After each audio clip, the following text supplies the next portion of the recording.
మిత్రులందరికీ నమస్కారం. ఈరోజు ప్రధానమైన ఉద్దేశం చూసుకుంటే మాత్రం కాంట్రాక్టర్ల బిల్లుల ఆపం అంటే కాంట్రాక్టర్ వల్ల లాభం ఈ ప్రభుత్వానికి వస్తుంది అంటే ఆ బిల్లులు ఆపరు. కానీ రైతాంగం వారి నుంచి ఎటువంటి లాభాలు రావు కాబట్టి మా యొక్క అభిమానంతో మా మీద ఉన్న అభిమానంతో ఇంకో నెల ఆగాల్సిందిగా కోరుతున్నాను. ఫిబ్రవరి ఆఖరులోగా రైతు బంధు చెల్లిస్తాను అని మనం ముఖ్యమంత్రి రేవంత్ రెడ్డి ఆ విధంగా మాట్లాడతారు. మన పొంగులేటేమో కాంట్రాక్టర్ బిల్లులు మాత్రం ఆపం, మాకు లాభం వస్తుందంటే మేము ఆపం. మరి ఆ ముచ్చటిని పూర్తి స్థాయిలో చూసుకుంటే ఎన్ని వేల కోట్లున్నా ఇచ్చేస్తాం కాంట్రాక్టర్లకు మంత్రి పొంగులేటి హామీ.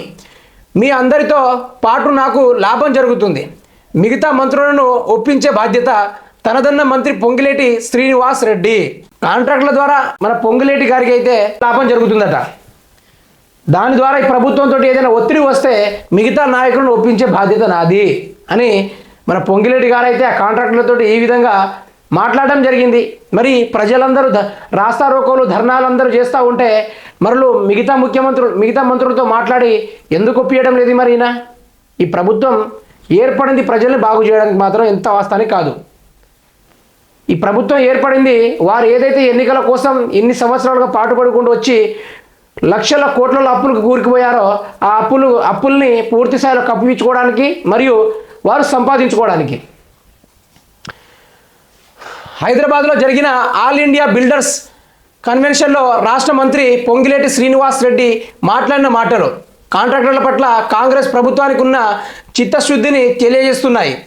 ఆ సదస్సులో మంత్రి మాట్లాడుతూ రూపాయలు 10,000 కోట్లు కాదు, ఎన్ని వేల కోట్లు బిల్లులు పెండింగ్లో ఉన్నా తమ ప్రభుత్వం క్లియర్ చేస్తుందని కాంట్రాక్టర్లకు హామీ ఇచ్చారు.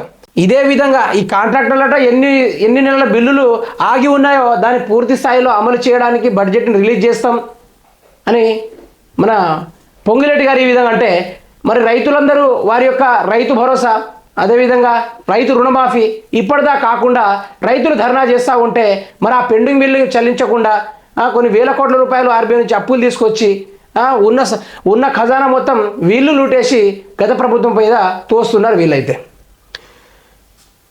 తమ ప్రభుత్వానికి ముఖ్యమంత్రికి మంత్రులకు చిత్తశుద్ధి ఉందని ఏదో ఒక రకంగా బిల్లులు క్లియర్ చేస్తామని చెప్పారు. ఇక్కడ చూడండి, ఏదో ఒక రకంగా బిల్లులు క్లియర్ చేస్తారట. అంటే వీళ్ళ అవినీతి పాలు ఇక్కడనే అవపడుతుంది వీళ్ళది. అంటే ప్రజల్ని యొక్క ఆడంబరాలకు గురి చేసి వీరు మాత్రం ఏదో రకంగా కాంట్రాక్టర్ బిల్లులు అయితే చెల్లిస్తాము, మిమ్మల్ని అయితే ఉంచము, ఎందుకంటే మీ ద్వారా మాకు లబ్ధి జరుగుతుంది కాబట్టి. తాను కాంట్రాక్టర్నే అని మంత్రి పొంగిలేటి లాభం జరిగితే అందరితో పాటు తన కొంతమేర లాభం జరుగుతుందని చెప్పారు. క్యాబినెట్లోని మిగతా మంత్రులను ఒప్పించి బిల్లులు క్లియర్ చేయించే బాధ్యత తాను తీసుకుంటానని భరోసా ఇచ్చారు.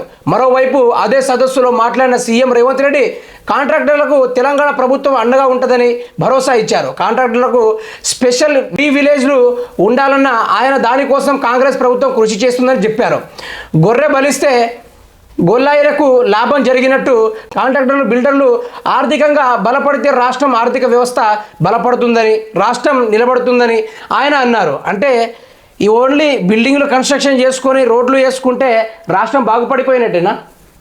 ఇక్కడ చాలామంది గిరిజన వాసులు అయితే బ్రతకడానికి అవస్థలు పడుతూ ఉన్నారు. వారికంటే ఏదైనా దారి చూపుతుందా ఈ ప్రభుత్వం అని ఆశగా పడిగాపులు కాస్తూ ఉంటే వీళ్ళు మాత్రం బిల్డింగ్లు కన్స్ట్రక్షన్లు చేసే వారి మీద రాష్ట్రాలు అభివృద్ధి చెందుతాయని ఈ విధంగా వాళ్ళు మాట్లాడుకుంటున్నారు. అంటే వాళ్ళ కడుపు నిండితే తెలంగాణ రాష్ట్రం కడుపు నిండిపోయినట్టే. వాళ్ళు సంతోషంగా ఉంటే తెలంగాణ రాష్ట్రం అందరూ సంతోషంగా ఉన్నట్టేట.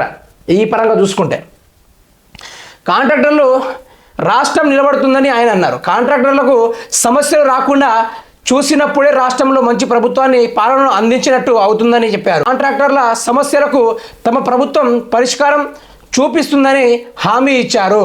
కాంట్రాక్టర్లకు ఎటువంటి లొల్లి రాకుండా, ఇప్పుడు ఒక మాట, కాంట్రాక్టర్లు ఎటువంటి లొల్లి రాకుండా అంటే అక్కడ పేదవారి భూములు ఉన్నాయనుకోండి, ఆ భూముల్ని ఒకవేళ ఈ కాంట్రాక్టర్లు బిల్డర్స్ ఒకవేళ రోడ్లు ఏదైనా శాంక్షన్లు అక్కడ నుంచి అయితే, లేకుంటే ఈ పొంగిలేటిదో రేవంత్ రెడ్డిదో మిగతా వాళ్ళ తదితర సీనియర్ లీడర్లతో కన్నుబడింది అనుకోండి పేదవారి యొక్క భూములపైన, దాన్ని రాత్రి ఆ రైతులను కొట్టించి రిజిస్ట్రేషన్ చేయించుకుంటారు.